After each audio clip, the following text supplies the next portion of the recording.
off. Okay, we're gonna start. So just come into your seated position in a way that supports your spine and in a way that supports your lower back, becoming upright rather than rounded. And just taking the favored crossing of your legs today. And just try to cross the middle of the shins, try to be towards the tops of your feet. And there's always going to be asymmetry when we sit because one leg is under and one leg is over. And so just do your best to create as much evenness to both sides as you can. And then spend a little time finding the alignment of the torso. The shoulders come above the hips. The chest is lifted and spread. And adjusting the skull so that it's sitting directly above the spine and the chin isn't tilted forward, not tilted back. We want the chin really level with the floor.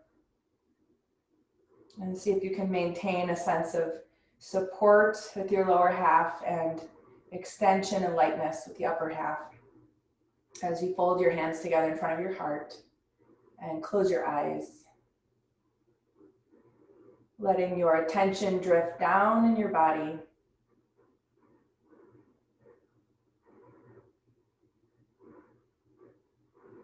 Bringing some special awareness today to your legs, which we're going to treat like our roots in this forward bending practice. We're just finding a sense of weightedness, a sense of surrender. Maybe just becoming a little more present to any energy in your legs, any sensation, even areas where there's no sensation detected.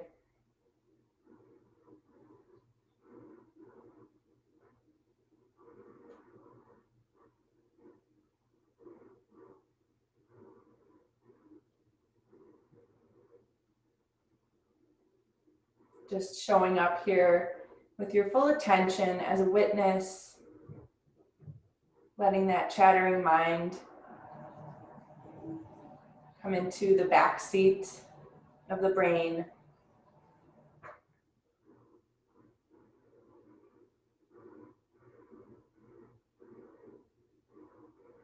And keeping your chest lifted, gently bow toward the heart. Let your hands release down, and when you're ready, lift your head and let your eyes come gently open. And welcome.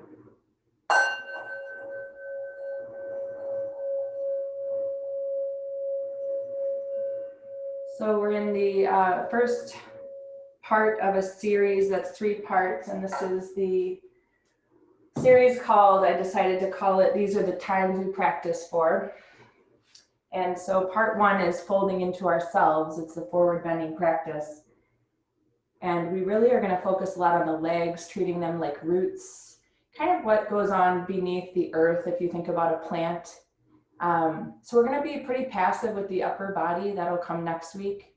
And if you think about the cycle from standing practice to restorative practice, we really move attention from the feet to the legs to the upper body to the brain. So it's a practice that actually moves up in space.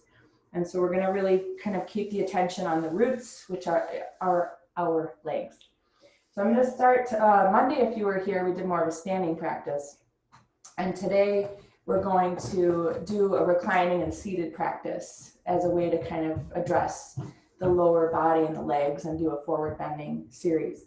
So you can come onto your back, but I'm going to have you, before you do that, prop your lower back. Some of you own bolsters and some of you own blankets, and hopefully you have blankets, but either one would be fine. But if you're using blankets, it's best to have a little more height than one blanket, so you're probably going to want to stack 2 folded blankets. We're going to be putting these under our lower back. And so it's easier to put them down first than to try to slide them under you while you're already lying down. And you're going to want to come onto the prop so that your sacrum is supported.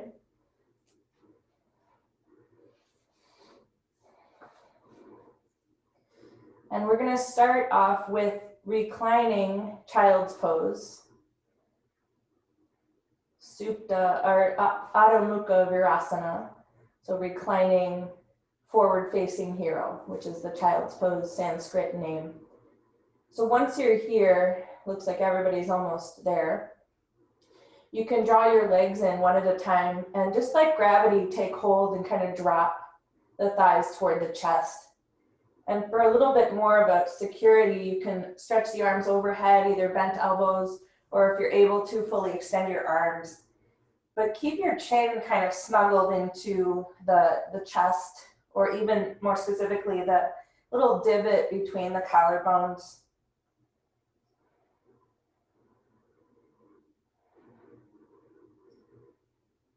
And we'll just spend about 5 breaths here. On the exhales, you can kind of feel the release of the thighs toward the chest.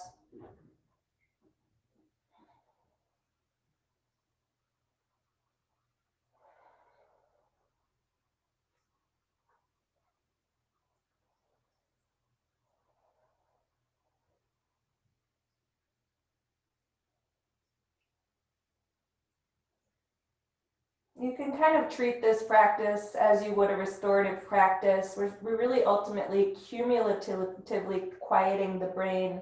So as we transition from pose to pose, just to kind of keep track of the brain remaining in a quieter state, not doing anything very jarring to disturb that. So after this exhalation, we're going to take the legs up. And what I want you to do is shift your thighs back away from your chest first so that you feel your full contact of the sacrum against your props. Because you probably peeled a little bit of the lower sacrum away when you dropped the thighs in. So bring your sacrum fully back to your props and extend your legs. And what I want you to do is just take the legs as far as you need to away from the torso so that you have straight legs. As if you couldn't make your knees any straighter.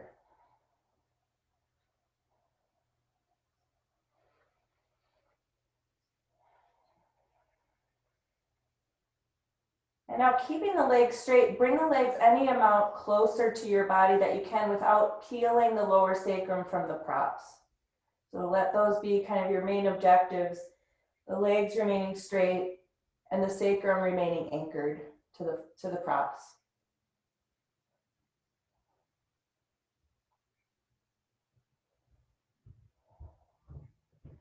And now, just like you did in child's pose, you're going to let the sacrum peel away from the props. You're going to keep kind of bringing the legs closer to your trunk. This is a reclining version of Paschimottanasana, which is the seated forward bend. It's considered one of our deepest forward bends, but done this way, it's not as deep. And you're just going to kind of let gravity again take hold and bring those legs closer, but do try to keep them straight.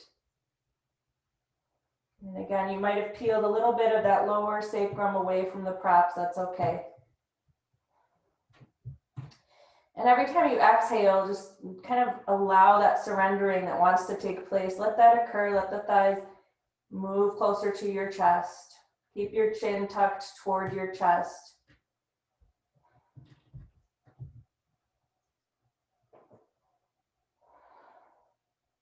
And just a couple more exhales.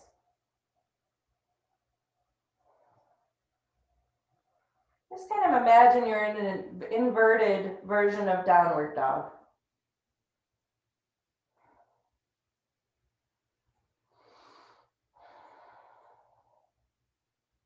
And to exit the pose you're in, just start to bend the knees and ease your feet one at a time back to the floor.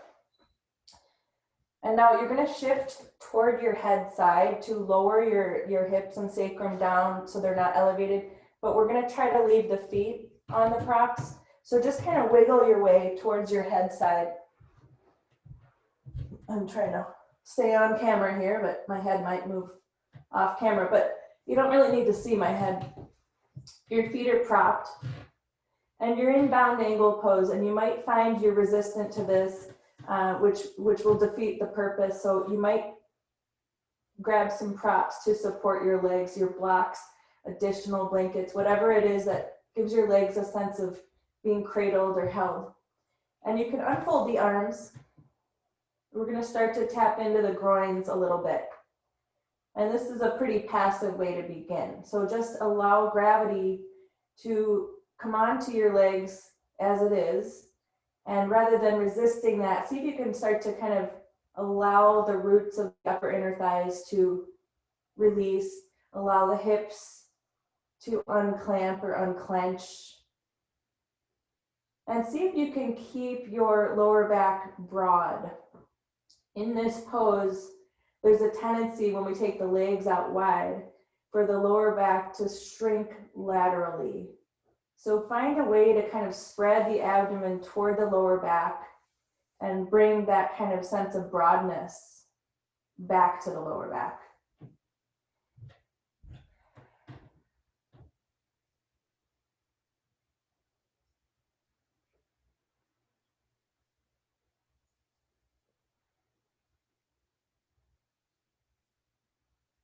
And go ahead and bring your knees together. Just kind of take your fingertips to your thighs. And you're going to help yourself come to your side. We're only coming to our side to kind of clear the props away from the mat. And if you need something for your head, feel free to grab it. We are going to stay on the reclining position a little bit longer.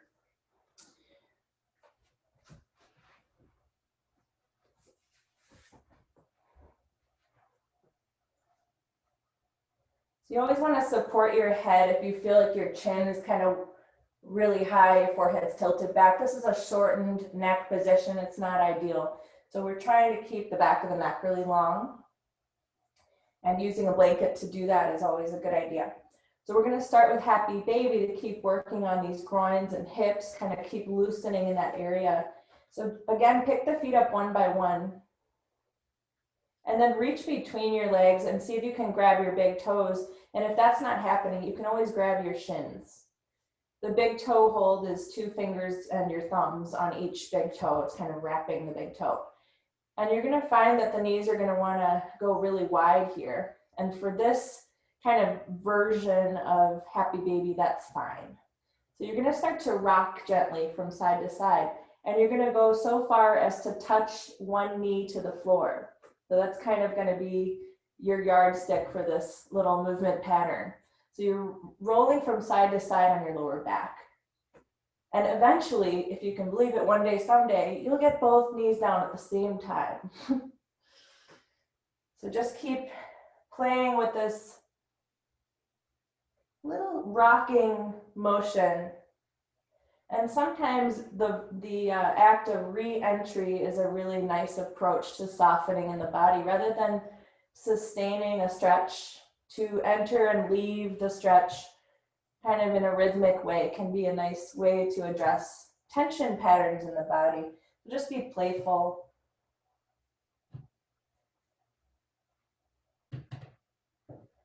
And just do it a couple more times to each side.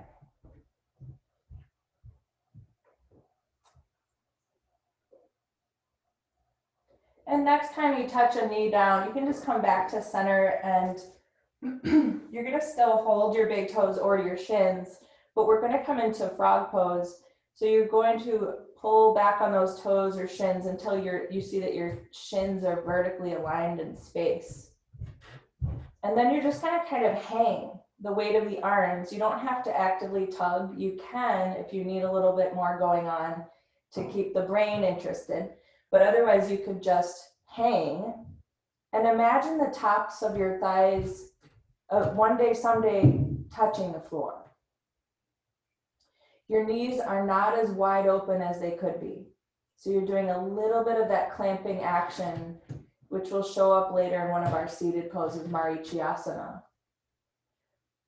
You probably may or may not notice actually that you are resisting some of this. So see with the next 5 exhales, if you can just imagine even if you don't really truly sense it, if you can imagine the top thighs closing in on the floor.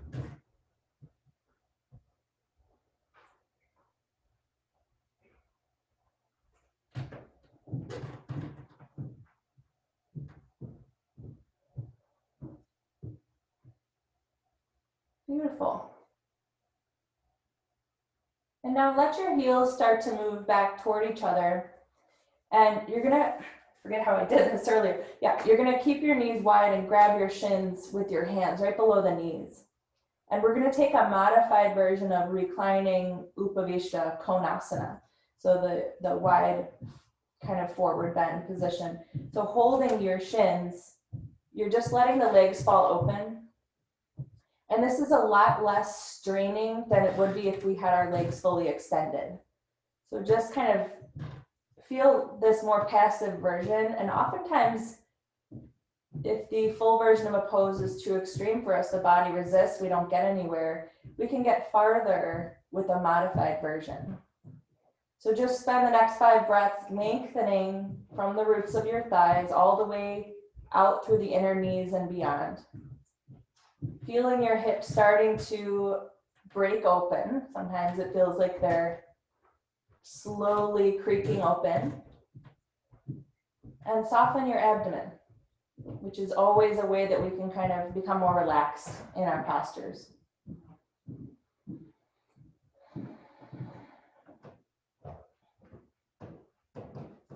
And just to kind of get some idea for what you're dealing with today, you're going to attempt the full wide reclining Upavishta Konasana. So try to keep your knees wide as you release the hold on your shins. Reach through the space of the legs and grab for the big toes again or the ankles. And so we're going to kind of put this all together. You're going to pull back on the big toes or the ankles to get the thighs really kind of close to the floor. And then keeping the thighs stabilized there, begin to pull on the legs and extend the legs as much as you can. You might see 2 bent knees still. It's not wrong if your knees are bent. We're just trying to kind of get a baseline here. So taking the legs out, you might see that the thighs are pulling away from the floor. We're just kind of observing all of that. We're more of the investigators in our practice. We're not coming to judge ourselves. So just kind of experimenting, seeing what shows up here.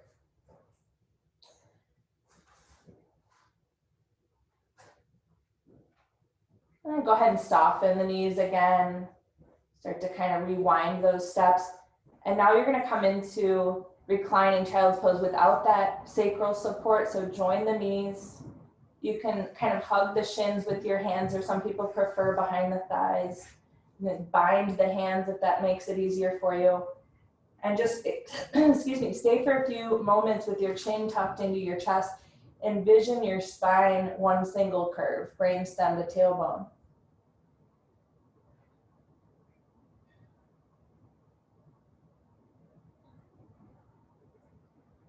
So I said on Monday, or maybe it was Wednesday, but our forward bends are only as good as our legs. So we're taking lots of careful time and attention with the legs in the reclining work, so that when we attempt postures in the seated work, we maybe can find a little more depth, a little more quietness, ultimately. So the last thing we're going to do here on the floor is the 4 Padangustasanas, which are the hand to big toe poses, but we're doing them modified. And I don't want to use a strap because I want to kind of back off from the more extreme versions of these poses. So we're going to be, for the first one, using our own 2 hands to the back of the thigh. What you will want to have, just if you want to get it now so you don't have to find it later, you'll want a strap, not a strap, you'll want a block and a blanket so that you have some support when we take the leg out to the side. And you can leave that over to the right side for now. And then once you've found those things and placed them to the right, we will be taking hold of the right leg. So you can step the left foot down and extend it and clasp the right thigh from the back with both hands. And we're going to just work with 5 exhalations here with the knee bent, squeezing the thigh closer to the chest. I'm not trying to extend the leg yet.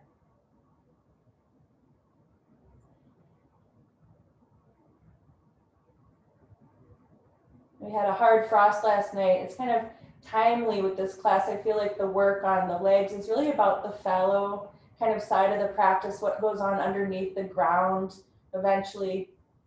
And next week, of course, will be when we start to talk about upper body and things that happen above ground. So kind of fun to wake up this morning, see the frost on the ground and things starting to hard freeze and kind of coming back to that full circle of life and back to our roots, back to kind of the beginning of the cycle. Maybe you want to call it the end of the cycle. And you're going to kind of stop with the next exhale, keeping the thigh close. And then again, just like you did in the wide position, keep the thigh where it is and just see about extending the leg. And don't worry if it's not going to be a straight leg. Just straighten it as much as you can with your thigh staying close to your chest. And then back away enough with the thigh that you can find your straight leg. Just stay 5 breaths, straight leg. It might mean that your leg has moved closer to the floor than it is to your torso, but find your straight leg.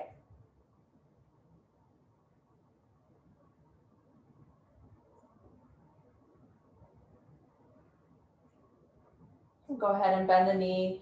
We're going to do the same thing to the other side. We'll just do each version right and left as we move along here. So once your right foot is down, you can draw the left leg in, and once you have a hold on your left leg, extend your right leg. Very safe for the back to do it this way. And again, 5 exhales, just hugging the thigh in nice and close as you empty the breath. Inhale, you might not back all the way out. Kind of each time you exhale, you're making a little bit of progress with the thigh coming closer to the torso.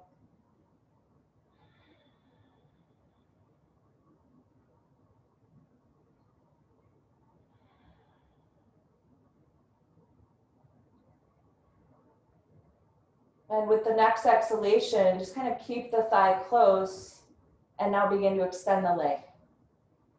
This time, our first priority is not about straight leg, it's about keeping the thigh close.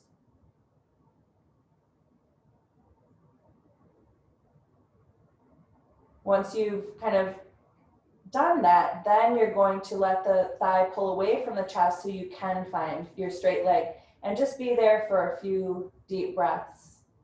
This is a way that we can kind of come into it with integrity so that we know we've kind of brought the wise actions in before prematurely just kind of grabbing the leg and tugging on it.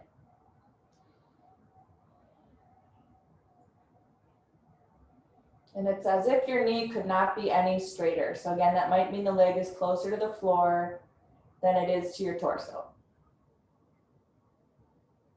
Beautiful. We'll start to soften the knee. You're going to be stepping down with that left foot, free the hands. And this is where we're going to want those props off to the right. I think maybe Pence just joined us.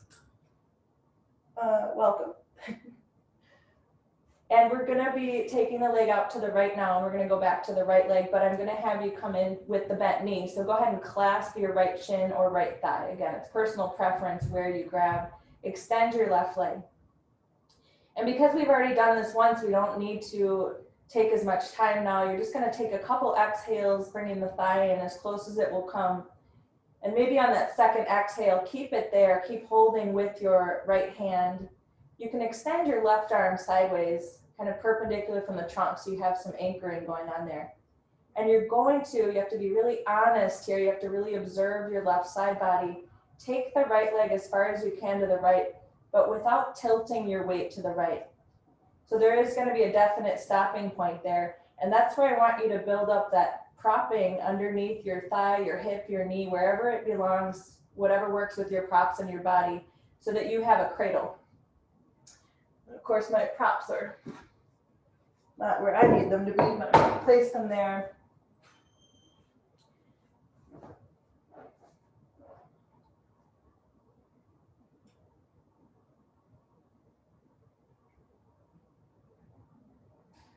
So we want to be propped, we want to be cradled, and you're also trying to keep the right thigh closer to the torso, and you might feel it kind of pulling away.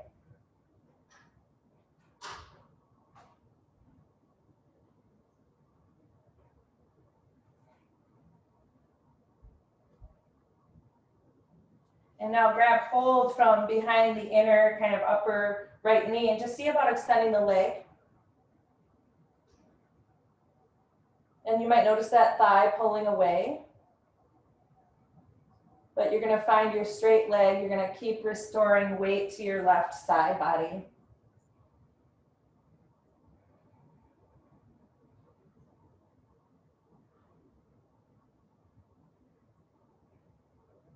Beautiful. And now start to bend the knee. Guide your knee back to center.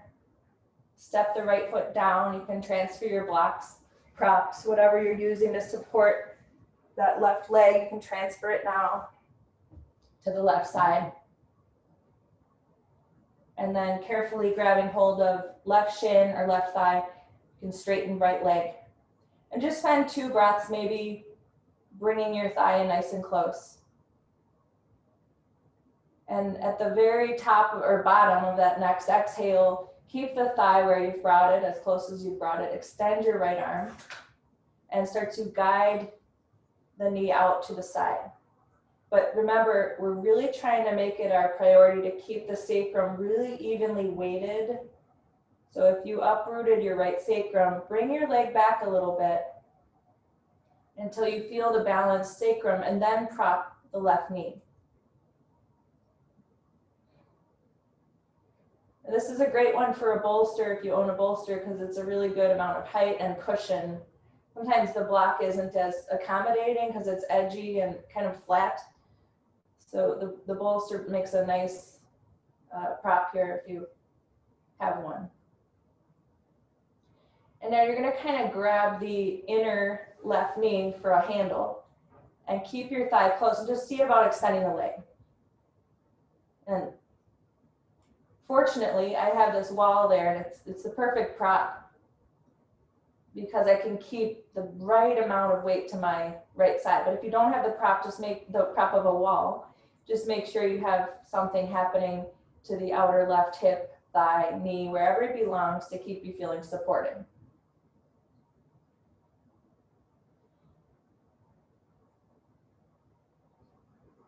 Good.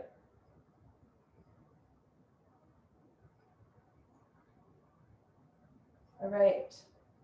Go ahead and bend the knee now and help your leg back to center. Step the foot down. And we're going to come into the third and final version of Padangusthasana, which is going to be a little bit of a hip opener. So go ahead and with both knees bent, extend your right leg. Turn your right toes out and prop your right ankle against your left thigh. This might be where you need to be. You might extend your right hand and add a little bit of pressure with your exhales to kind of invite the hip to become more open with those exhalations. You might need to lift your left leg from the floor and grab hold of the back of the thigh or over the front shin. But you're going to stay for 5 exhales.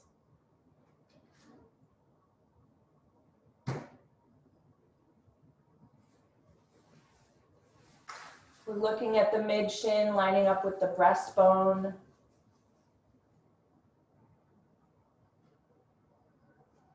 And if you're keeping your foot grounded on the floor, left foot grounded, you're going to stay there and just keep breathing with that. But if you've brought the left foot away from the floor, I'm going to take you into just one last kind of deeper version. You'll scoop the right outer ankle with your left hand. Once you're holding that right ankle with your left hand, you can extend your right leg back, left leg back to the floor. And you're going to cradle and support your right knee with your right hand also. And I just want you to kind of rock the leg from side to side.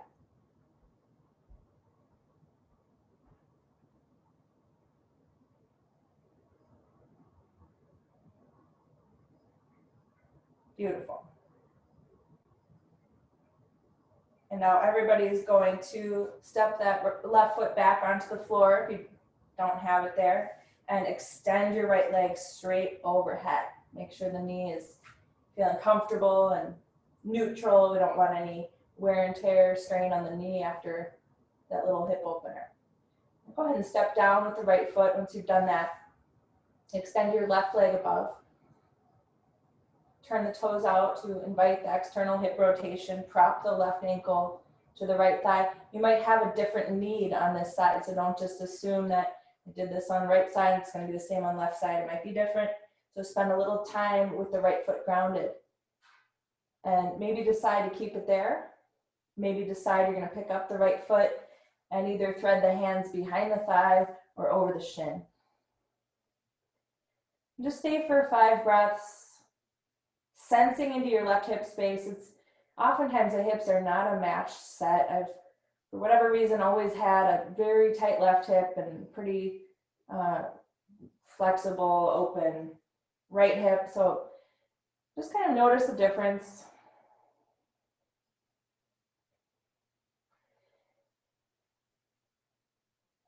And again, you might decide to stay here if this is a really good spot for you. You might take it into that next and final level. So you're going to support the right hand to the left outer ankle. And once you have that, you can stretch your right leg out and support the left knee with the left hand. And attempt to line up your mid shin with your breastbone. So that usually means moving the leg to the right. And then of course, gently drawing the leg toward you. Keep the chin tucked toward the chest no matter which version you're in. You can think about this here and then think about Janu Shirshasana, the seated forward bend that we do. How important that bent knee is to how much depth we can gain with the forward bend. This will help us out when we translate it over. So if you did extend the right leg, go ahead and step the right foot back to the floor. We're all going to take the left leg up and just kind of equalize the knee. So press the ceiling away with the bottom of your left foot, pull the toes toward you, try to fully extend the leg. Knee can't be any straighter. And then you can gently step down. And now roll to your side.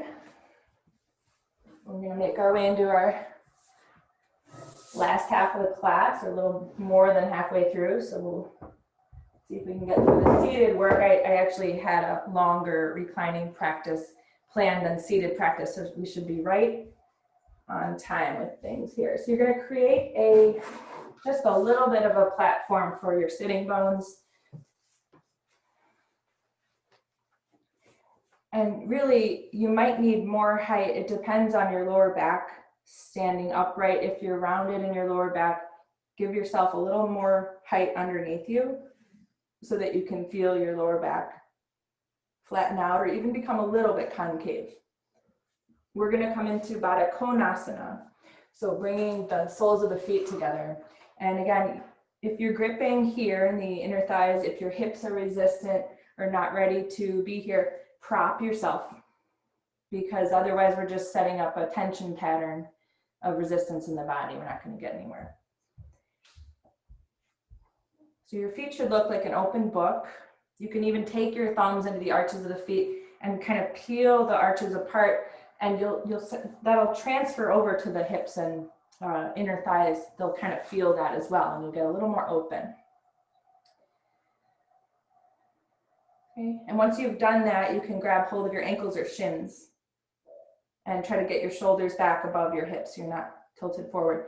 And remember, when you were on your back doing this, we talked about the lower back shortening laterally. So see if you can kind of find a broadness to your lower back. Maybe draw the belly toward the back. And lengthen from the upper inner thighs out through the inner knees. Sensing the weight of your legs. Close your eyes for a moment. Position your head right over your spine. We shouldn't feel like we have to do anything with the trunk. It's all about the legs.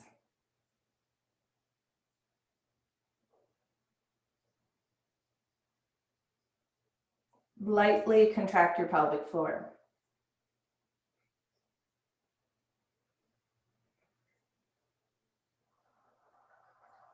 Okay.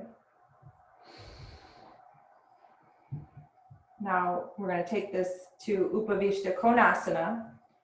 So you can stand your knees up one at a time and extend the legs out to the sides. So for some of us, we feel a little bit more support if you slide off your blanket and turn the blanket so that you're just sitting on a little triangle corner, and that corner is just under the tailbone. So it's not under the sitting bones. Your sitting bones are down around the corner of the blanket. So it's just a very tiny little corner of the blanket under the tailbone. Sitting bones descend around that. Take your legs as wide as you can and find the toes right above the heels. Look at your kneecaps. They should be looking straight up to the ceiling, not rotated in, not rotated out. Some of us have more external hip rotation.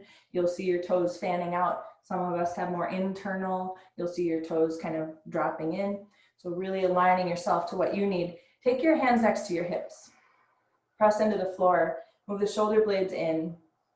And just see if you can draw your sitting bones deeper into the floor and press your legs into the floor. Squeezing out the little spaces behind the knees, behind the ankles. And again, lifting the pelvic floor lightly, so that very little contraction. So somebody once described it, I think it's perfect, shouldn't take any more effort than it takes your eyes to blink, the pelvic floor contraction. So blink your pelvic floor, but keep it blinked.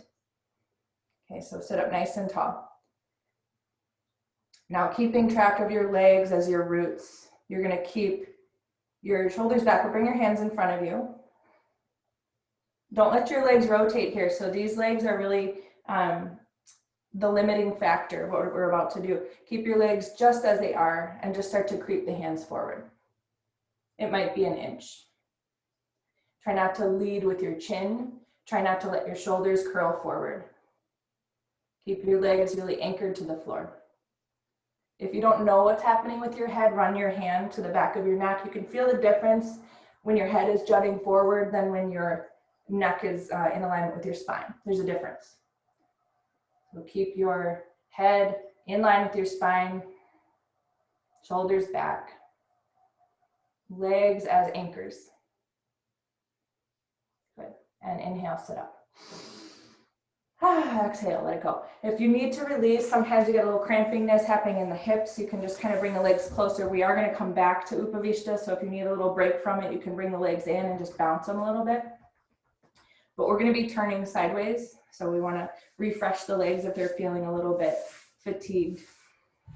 And go back to your wide position once you have refreshed your legs. We're going to be turning to the right first. So to kind of align the torso with the right leg, we want to take a moment to just go beyond the right leg. So you can start right here in the middle and then raise your arms, invite space to your torso, and on your exhale, you're going to take your left hand to your right thigh and your right hand behind you and help yourself turn. And as you turn away from your left leg, keep a lot of attention there. Really press it into the floor. And just stay for a couple more exhales. The spine might feel reluctant, resistant, maybe rebellious. And just stay a few more breaths until it's more supple, more compliant. And then after the exhalation, you're only going to release your twist halfway so that you stay really pointed at your right leg. You can transfer your left hand back over to the inner side of that right leg and your right hand outside that leg. And then keeping your chest really pointing at the right leg, again, raise the arms.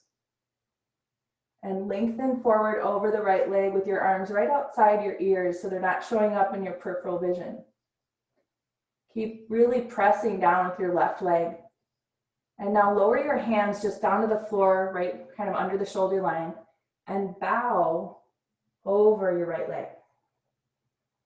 And you can kind of pressurize your hands in a way. We're all probably feeling a little bit of the left shoulder floating up and the right shoulder dropping. So pressurize your hands in a way that levels the shoulders and aligns the sternum with the right leg.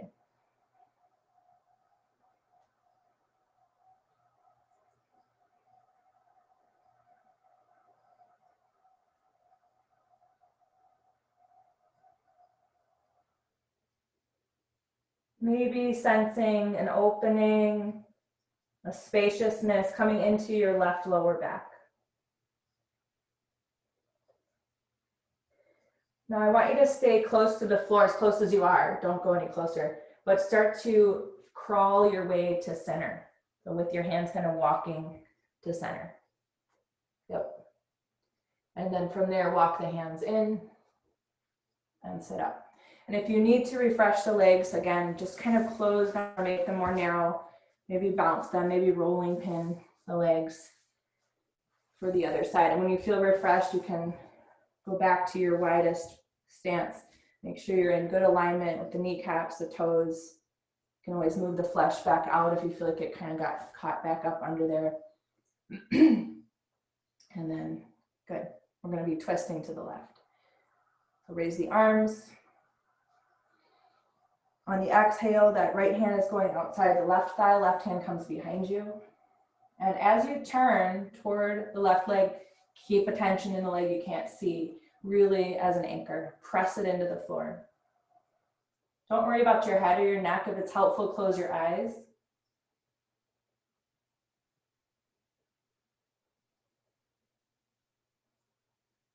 Just a couple more exhalations. And when you finish off the exhalation, inhale just about halfway out of your twist. Bringing your hands to either side of the leg. Raise the arms. And again, we want to come in with nice integrity here. So as you hinge forward, you don't want your arms showing up in your peripheral vision. So again, it might not be very far that you shift forward. Just kind of accept as far as you come. You're probably there now. Bring your hands down. Just kind of tense it up under the shoulder line. And bow over the left leg. And pressurize your hands in a way that aligns the shoulders more level with the floor. Smoothing any crease out of the back of the neck that you might sense you have. And continue to work into your right leg. Bring some breath into your right lower back.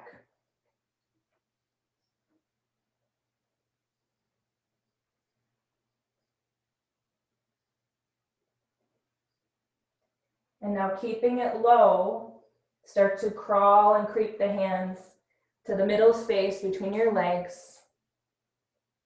And once you've arrived there, then you can creep the hands back to center to help your spine stand up. And then go ahead and join the legs. And you can slide off of the little blanket corner and turn it back to the side. You're going to sit on the side. So we have two more poses we're going to do seated. And these will kind of be translated over from things we did reclining.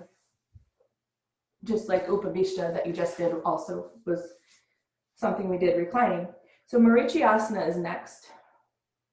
So if you remember the frog pose we did on our backs where the shins were aligning vertically, it's very similar to Marichiasana.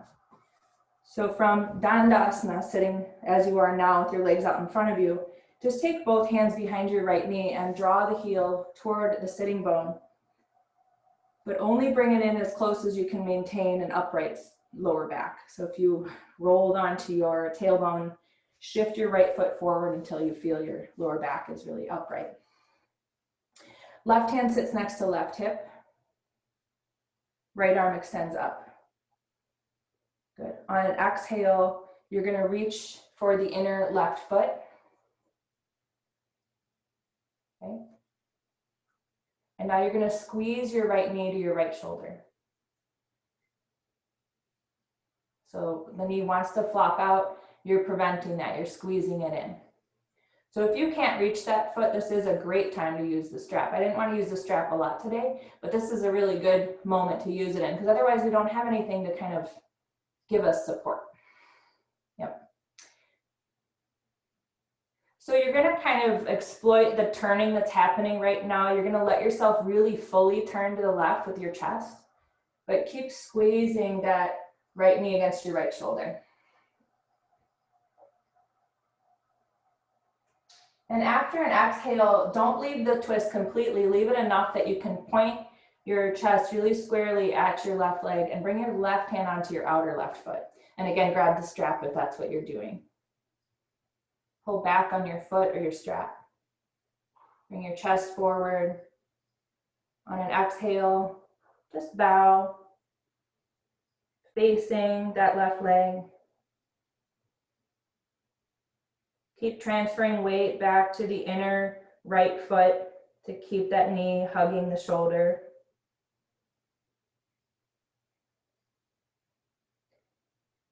Right now, you might feel like that left heel is shooting forward away from your body. So see what happens when you move your left heel toward your left hip socket. See if you can draw your torso out gently over the leg just by doing that little shift of energy direction. Bring the left heel toward the left hip socket.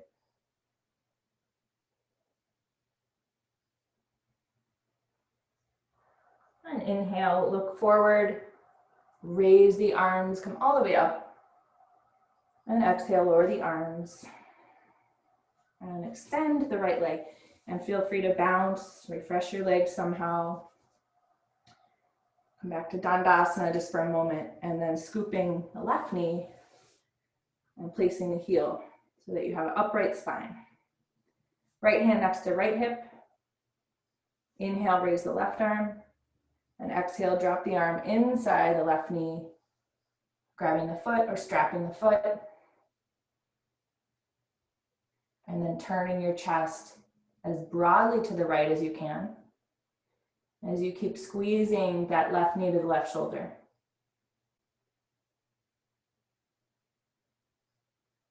And after an exhale, unrevolve the torso just enough that you remain pointing your chest at your right leg. Grab hold of the right foot with your right hand or strap. Pull back on that foot or strap and bow passively with the torso over the right leg. And if you're thrusting that right heel away from your body, try tractioning it toward your body.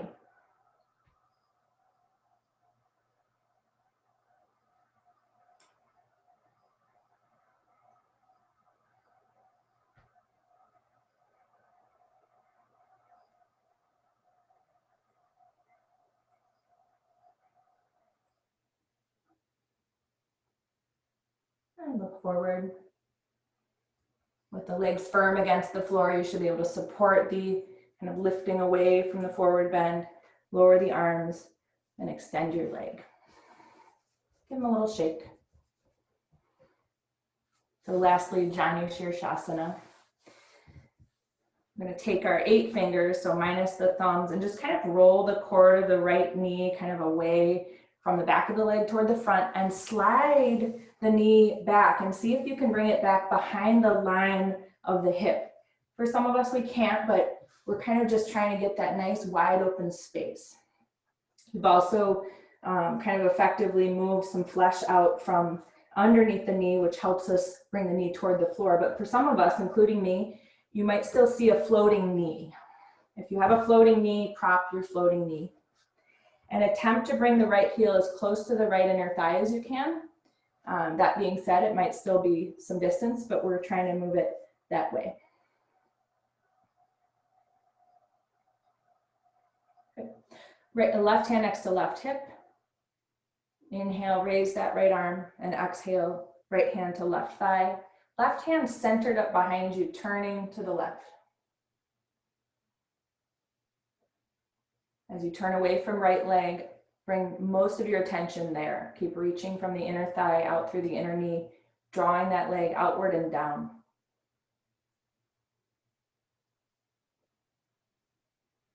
Leave half of the twist, so keep half of the twist, I should say. Pointing your chest at the left leg. Again, we want the hands just right under the shoulder line, bow over the left leg. You're gazing straight down. It's not about looking at your knee, so if it's helpful to kind of keep attention where it should be, close your eyes.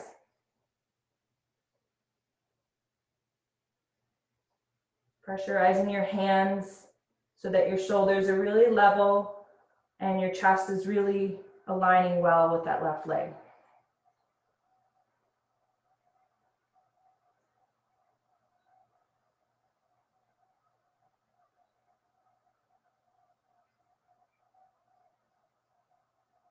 After your exhalation, look forward and then come all the way up. Stand your right knee up and extend your right leg. Okay, So we're going to take 8 fingers to the inner left knee, pulling that flesh kind of toward the kneecap, sliding the heel in toward the inner thigh and bringing the knee back behind the hip if you can. The right hand is next to right hip. Prop this knee if it's floating in the air.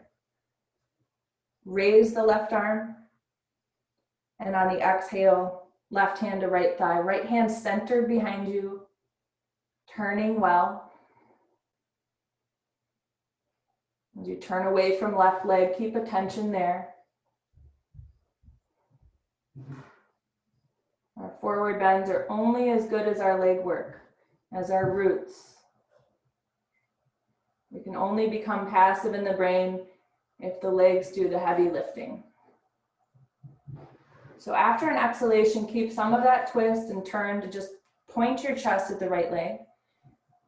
Tent up your fingers to either side of the right leg and lengthen evenly over the right leg. And again, close the eyes if that's helpful to you. And see what happens when you draw the heel toward the hip socket.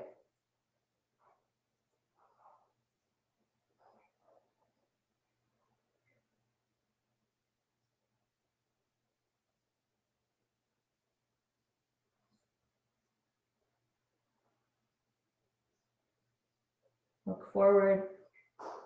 Inhale, come up. Bring the left knee up, extend that left leg. We're going to finish with Paschimottanasana. So seated forward bend over our Dandasana legs. And I really love getting the head supported in this one. So it might even be a chair that's placed over your shins. You can rest on the chair seat. It might be some sort of medley of your props. You might use everything so that you can just build up height. There's no wrong way to prop. You just want to make sure the forehead is connected somehow and that your nose is free and clear to breathe. And you might need to do a quick kind of run through to see if you're going to get the height buildup you need. Remember, you can use your forearms too as props. Once you have kind of set that up, approximated your needs for that, come back to Dandasana. And just firm the legs into the floor, align the toes with the heels, squeeze the backs of the knees towards the floor, minimize the gaps there. Feel that you're right on top of your sitting bones. Raise the arms. Same idea, we're gonna hinge forward without arms kind of showing up in our side mirrors. So on an exhale, hinge forward, even if it's just an inch. We're just trying to come in with nice length and integrity, really pressurize the legs into the floor. And at the last moment, then you're just gonna create that little, whatever the landing position is, you might use your arms, you might not, you might just keep your arms passive somehow. But the legs remain active. And if the forehead doesn't touch easily, like Vern, I'm not sure you have the forehead down, that's okay. Oh, you do, okay, I see it now. But also I see arms that are kind of quasi-active. Make sure the arms are passive.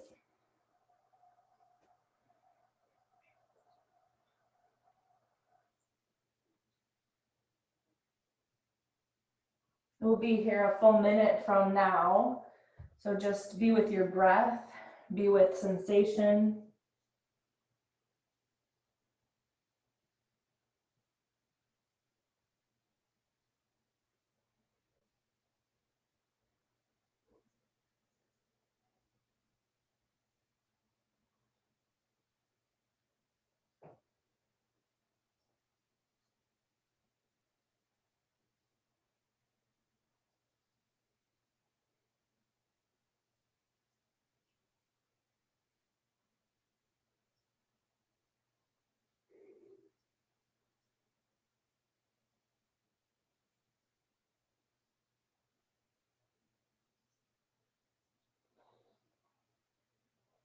And start to leave the pose in a gentle, slow, supportive way. You're going to find your way all the way back up to seated.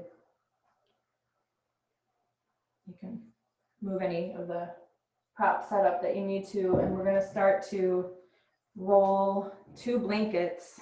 So hopefully you have 2 blankets. If you don't, You can always substitute by rolling your own mat up into the rolled version of it. But we want to make kind of an X shape on our mats for cross bolsters. Most of us don't have two bolsters, so we're going to call it cross blankets. But the horizontal part of the X will be the underneath part. And so it's very good to take some version of a mild back bend to follow a series of forward bends just to equalize the body. We never want to do an extreme back bend after an extreme forward bend, which what we just did is considered an extreme forward bend. So we're going to take cross bolsters, cross blankets, and you can start by just kind of sitting on the top part. What we're going to try to have the high point be is the sacrum. So the sacrum should be at the kind of the peak where those, the joint of the blankets. And then your shoulders and head should be down. If you have floating shoulders, you might need to adjust something, either shifting towards the head side or the foot side. And you can extend your arms, palms up. And then one by one, you're going to extend your legs. And for some of us, we don't need to extend the legs. The back gets enough of a back bend with the knees back. There's a tendency for the toes to fan out here. So try to roll your inner thighs down to the floor so that your kneecaps look straight up.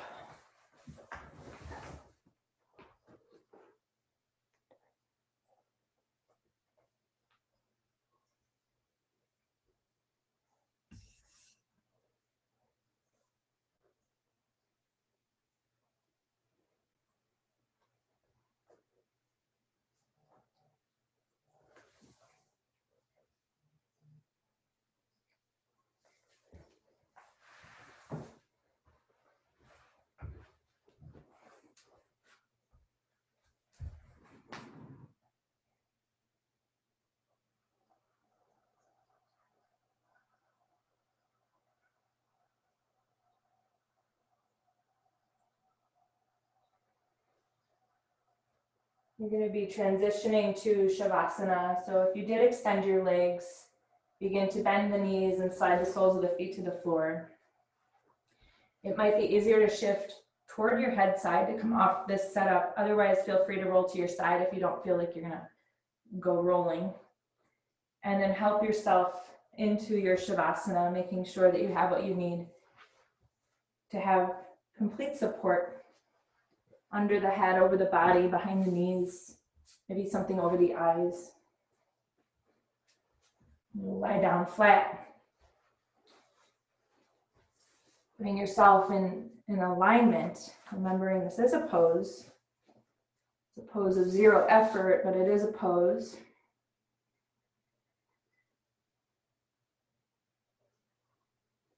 And try to have your palms facing up. Make sure you've extended the buttock flesh away from the torso.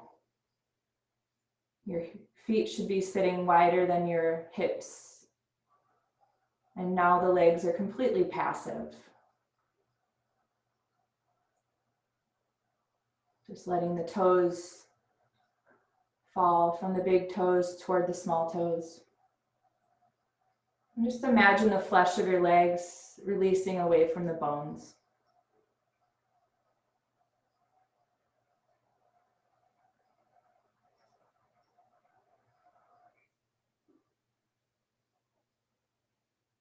And sense yourself here, meeting the floor, the body breathing by itself.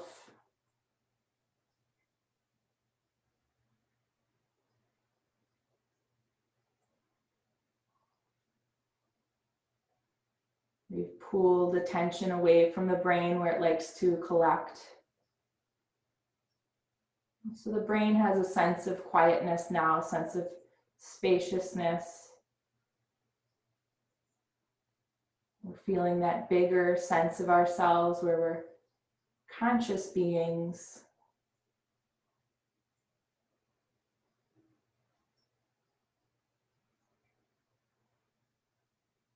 not immediately identifying with every single thought that passes through.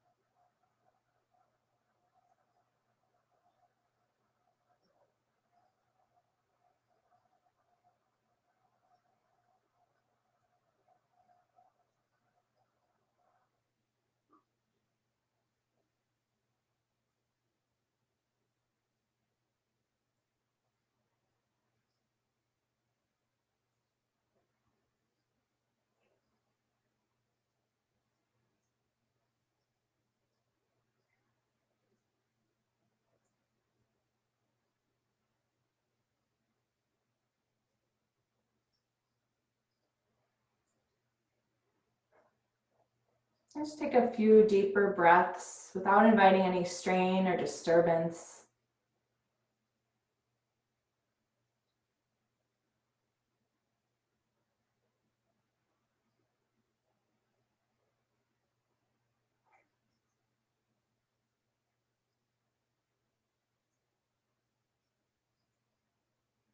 And when you feel ready, you'll just start to let some movement trickle into the fingers and toes. Maybe let your hands fold onto your chest or belly. Slide the soles of the feet to the floor. And gently ease yourself to one side of your body.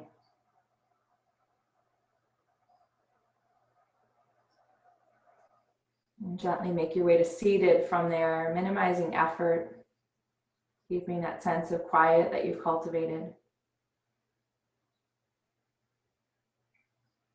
So I really think this practice of forward bending can help us feel resourced in a time where we feel very kind of out of control and frenzied, and like outer circumstances can feel like they're in control of our lives. So taking a moment here once you're seated to join your hands in front of your heart. Feeling connected within yourself, grounded within yourself, resourced within yourself. And it's only from here that we have anything to give back to the world. So let's take a deep breath in through the nose, letting go on the exhale.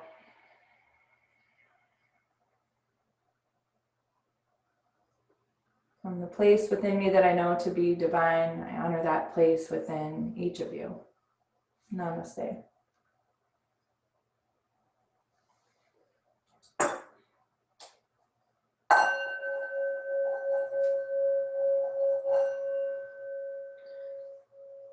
All right. Thank you so much for joining this morning. And have a beautiful weekend. Hope to see you guys back for Monday. Take care.